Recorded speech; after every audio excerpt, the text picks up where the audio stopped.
Hey guys, how's it going? Welcome to my video. Alright, so I just want to talk about this little issue that I had a couple of days ago concerning my truck. And here's the thing about it. Was not even expecting this issue at all, because the truck's been driving fine for a long time, a good while. Haven't even had battery issues with it, and the battery hasn't even been changed ever. I haven't changed it. I bought it used, haven't changed it. So, and it drove fine all day. Went to the park jogging, got some ice cream. It was hot out, and drove it all day, no check engine lights, nothing like that. Made sure,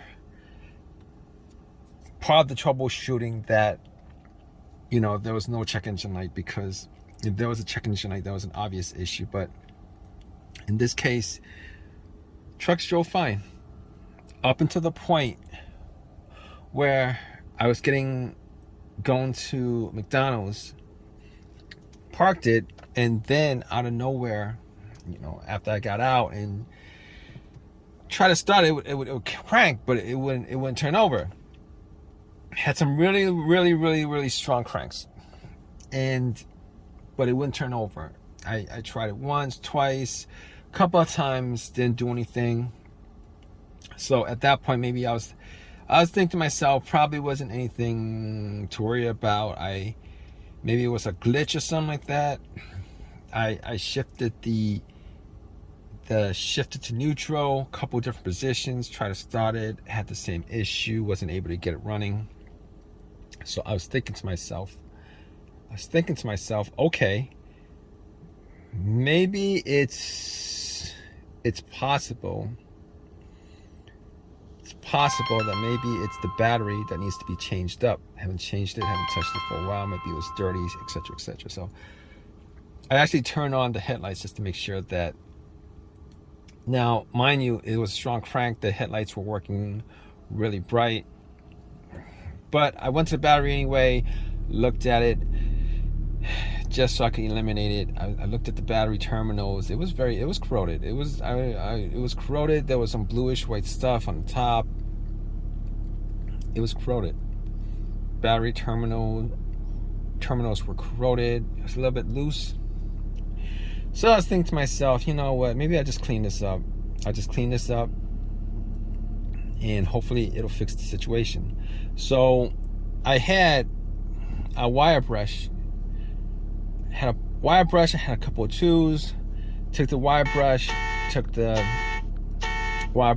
and poured a little bit of Coke on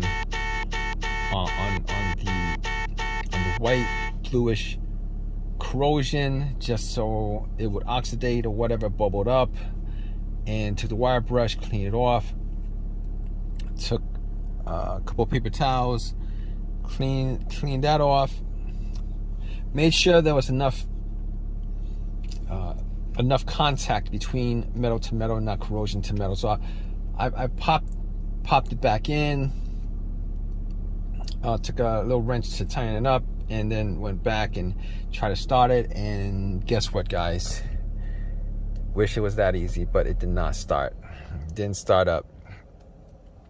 Unfortunately, it didn't start up. So I was thinking to myself, all right, it's probably not the battery, considering how strong the crank was. Looked at the battery, it was 3 years old. And I was thinking to myself, it's a 3-year-old battery, but the battery looked fine for a 3-year-old battery. Normally like 4 years, 5 years, but it was probably close enough to the time that it should probably be replaced. But considering how strong the crank was, and I was cranking it up. I cranked it up at least 6-7 times, and it worked fine. It was good. The cranks were strong. It wasn't like it was getting weaker and weaker, because normally with a weak battery situation, what happens is you get this situation where, the crank would be a little bit weak, and then the more you crank it, the weaker it gets. But this situation wasn't the situation. It cranked up pretty strong, even on the 7th crank. So I was thinking to myself, you know what, I'm going to eliminate the battery.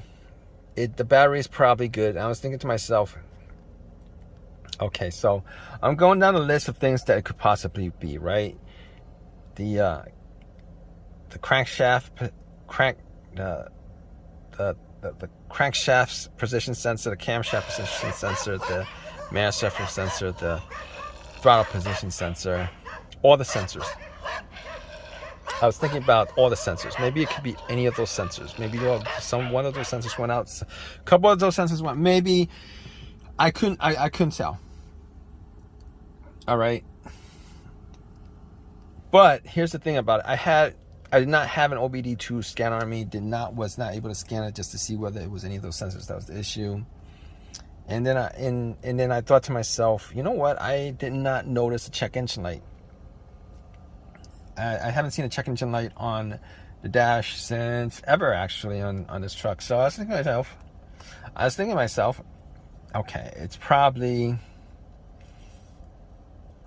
none of those things. You know why I know it's probably none of those things? You know why how I deduced that? I deduced that by here's the thinking process is with troubleshooting with that. Normally what happens is, if any of those sensors had issues, like the mass airflow sensor, the throttle position sensor, the camshaft, the crankshaft, any of the sensors that would be causing this situation would generate a check engine light. It would generate a code saying that either the sensor is off, or the reading was off, or one of those things was off, and then you would have this situation where all right, where the check engine light is either on or it's blinking, one of those things happening, but I wasn't getting it on this situation. Fine. So I was thinking to myself, you know what, I could probably eliminate that. I mean, there are weird situations where those sensors could probably generate readings that are just within the spec, but it would cause this situation to come up. But anyway, I noticed. I know that there was no check engine light. Noticed that. I noticed that as soon as, once I realized there was no check engine light, and then that's the whole deductive reason behind that. So I pretty much eliminated all the sensors that could possibly cause that situation. So I was thinking to myself, maybe it could be something else. Maybe a fuse issue, or a fuel related issue, a fuse or relay or fuel related issue. So I went and checked out the fuse box just to see whether if I could spot any fuses that were burnt, any fuses that had any kind of weird burnt smell to it, just to see. And I was looking at them. I didn't have a fuse tester to test out the fuses, but I was looking at them, had a little flashlight, shine a flashlight on them, and all the fuses look good. Did not see anything that was burnt, anything like that. So I was thinking to myself, you know what? Probably not the fuses. Now, all these things would need to be tested to get like 100% elimination, but I was gonna, just from eyesight, just from deductive reasoning, eliminate that. The fuses were good. So next thing I thought maybe it was one of the relays, particularly the fuel pump relay. So I was like, I need to test out the fuel system just to see whether the fuel system had issues and stuff like that. So went back into my truck and tried to see whether I could actually hear the fuel pump priming. Because normally the fuel pump priming, if you put the ignition to the on position, the position before the crank position, right? That's the position where all the lights on the dash are on. All right, you right before the crank. So I did that a couple of times just to see whether I could hear hear the fuel pump priming.